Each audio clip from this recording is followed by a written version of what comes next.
अस्सलाम वालेकुम नाज़रीन, JN न्यूज़ HD के साथ मैं हूं नाइला भट्टी। नजर डालते हैं आज की अहम खबरों पर।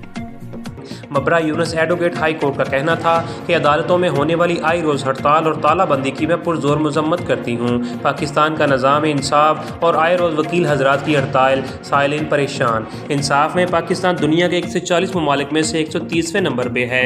मगरबी ममालिक के बरक्स जहाँ छोटी छोटी बातों पर लोग अदालतों का रुख करते हैं, पाकिस्तान में लोग बड़े बड़े मसाइल के लिए भी अदालत जाने से कतराते हैं और इन मसाइल को जरगों में तय कर लिया जाता है, जिसकी बुनियादी वजह निज़ाम इंसाफ पर अदम एतमाद है। पाकिस्तान में आइन और कानून की बालादस्ती के लिए जनरल मुशर्रफ के खिलाफ सड़कों पर आने वाले वकील अब मुल्क के तूल और अर्ज़ में हर छोटे बड़े कौमी या मकामी और ज़ाती या इज्तिमाई मसले को सड़कों पर ले आते हैं। साइलिन से फ़ीस की मद में खती रकम लेने वाले वकील छोटी छोटी बातों पर हड़ताल करने और अदालतों के बाइकाट से भी नहीं चूकते।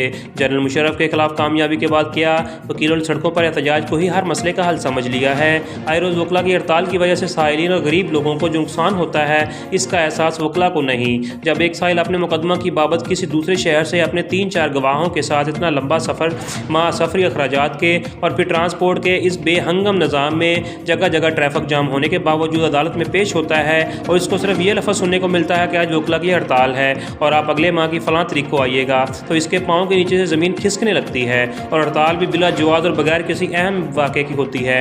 मसलन हड़ताल इसलिए कि आज फ़लाँ वकील साहब की करीबी फौतगी हो गई है, इसके अफसोस में हड़ताल है। फ़लाँ ज़िला में वकील साहब पर कातलाना हमला क्यों हुआ, इसलिए हड़ताल है। फलां वकील साहब के थाने में बात नहीं सुनी गई, इसलिए हड़ताल है। वकील हजरात तो साइलिन से फ़ीस लेकर आए रोज़ हड़ताल में मसरूफ़ रहते हैं, मगर ज़लीलो ख्वार साइलिन हो जाते हैं। अदालतों में मुकदमात के लिए आने वालों को कदम ब कदम पर परेशानियों का सामना करना पड़ता है। हालांकि बड़ी बड़ी तकरीबात में जजेस हजरात और वकला अहदेदारान अपनी तकरीरों में इन परेशान हाल साइलिन को सस्ता इंसाफ और फौरी इंसाफ मुहैया करने का डंडोरा तो पीटते हैं, मगर अमली तौर पर इसका बरक्स किया जाता है।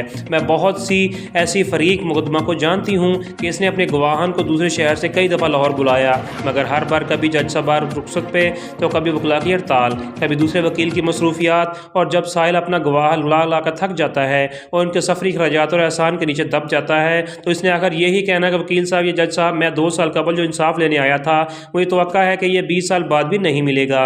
अदालतों में ख़ास तौर पर इंसाफ नहीं मिलता बल्कि बिकता है।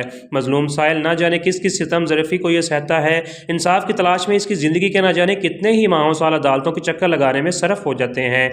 ऐसे में कभी से बताया जाता है कि जज साहबान छुट्टी पर हैं, कभी कहा जाता है कि जज साहब 2 बजे के बाद केस सुनेंगे, या फिर आज केस की समाअत नहीं हो सकेगी क्योंकि वकला हड़ताल पर हैं। साइल का दिल ये सुनकर बैठ जाता है कि जब फैसले के वक्त उसे बताया जाता है कि अब मुखालफ वकील साहब ने एक और दरख्वास्त दे दी है, इसलिए अब पहली दरख्वास्त पर समाअत होगी और फिर केस सुना जाएगा। कभी मुहर्रम की छुट्टियाँ तो कभी रमज़ान की छुट्टियाँ, कभी गर्मियों की छुट्टियाँ तो कभी जज साहब ही छुट्टी पर हैं।